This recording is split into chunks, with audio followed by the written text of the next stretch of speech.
Allahumma malik al-mulk. تُؤْتِي الْمُلْكَ مَنْ تَشَاءُ وَتَنْزِعُ الْمُلْكَ مِمَّنْ تَشَاءُ.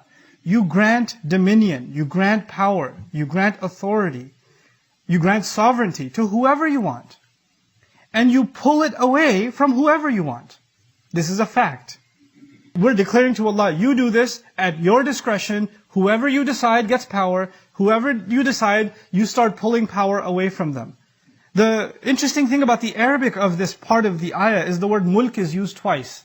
تُؤْتِي الْمُلْكَ مَنْ تَشَاءُ وَتَنْزِعُ الْمُلْكَ مِمَّنْ تَشَاءُ. Even though you can use a dhamir, you could say تُؤْتِي الْمُلْكَ مَنْ تَشَاءُ وَتَنْزِعُهُ مِمَّنْ تَشَاءُ. You could just replace it with a pronoun. In other words, in English you could say, you give power to whoever you want, and you pull it away from whoever you want. You could say the word it the second time. But he uses the word power or dominion or kingdom again the second time. And when you do that in the ancient Arabic, the purpose of that is to maybe not even refer to two different kinds of power or two different sets of power, but the same power. Now what does that mean in simple English? It means, when you first hear, you give power to whoever, you take it away from whoever. You give kingdom to whoever, you take it away from whoever. You think he gave it to one person and you took it away from another person, right? That's what comes in our mind. But the use of mulk twice like that teaches us something more. It teaches us that he can give it to someone and then take it away from the same one. The one he gave it to is the one he can take it away from. That's up to him. He decides. It's not even he gave to one and took something else from another. Subhanallah. That Allah did not ever hand someone a blanket endorsement. Here, you have power, you get to keep it forever. Nope. I'll decide, Allah will decide rather, when you get it, when you have it, and He will decide when it's taken away from you. He'll decide that too. The terms of that power don't come from an election term, they don't come from a duration of a presidency, they don't come from the health of a ruler. That comes from Allah. When will they have it? When will it be taken away? That's the first lesson here. The second lesson is Allah separated this from izzah. تُؤْتِي الْمُلْكَ مَنْ تَشَاءُ وَتَنْزِعُ الْمُلْكَ مِمَّنْ تَشَاءُ وَتُعِزُّ مَنْ تَشَاءُ وَتُذِلُّ مَنْ تَشَاءُ. Whoever you want, you give power. You pull it away from whoever you want. Then He says you give izzah. وَتُعِزُّ مَنْ تَشَاءُ وَتُذِلُّ مَنْ تَشَاءُ. What in the world is izzah? Izzah basically is two things. One meaning of izzah is authority. So anybody who has authority over us has a kind of izzah, but it's not only authority. Izzah also means respect, dignity, karam. There are people, sometimes they have authority, but they don't have respect. Maybe there are police officers that have authority, but because they've been abusive in their neighborhood, the community doesn't respect them. That happens. It could be some government has authority, but they're not respected. That's possible. It's also the opposite, also possible. Sometimes people are respected, but they have no authority.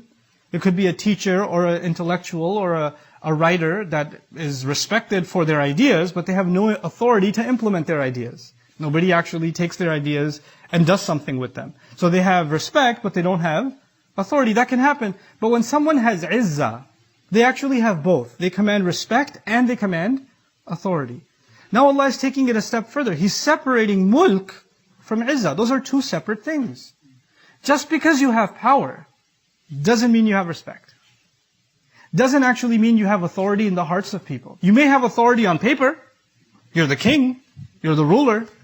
But that doesn't mean people have accepted your authority or they respect your authority. That can happen.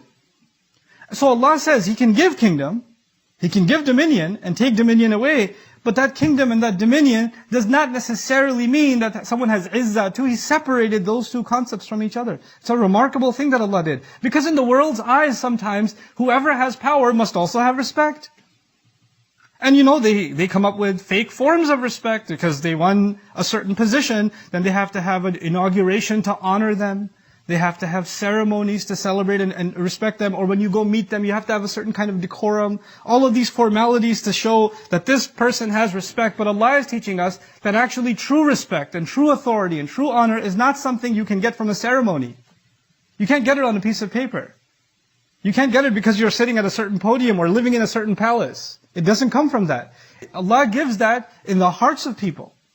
Allah puts that in the hearts of people. So somebody could be living in the highest palaces, but not command any respect. No izzah whatsoever, even though they think they have mulk.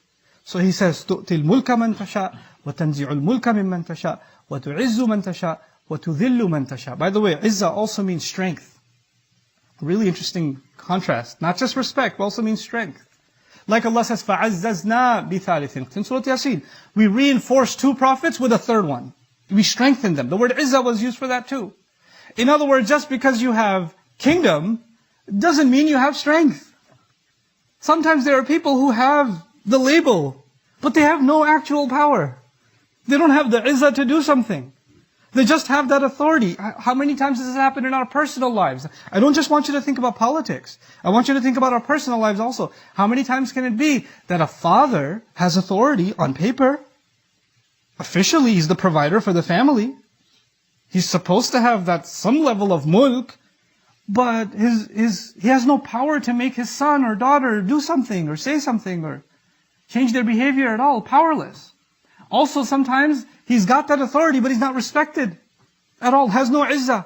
So he says, تُؤْتِي الْمُلْكَ مَنْ تَشَاءُ وَتَنْزِعُ الْمُلْكَ مِمَّنْ تَشَاءُ وَتُعِزُّ مَنْ تَشَاءُ وَتُذِلُّ مَنْ تَشَاءُ. تُذِلُّ also means to humiliate. You humiliate whoever you want, but it also means you make powerless whoever you want.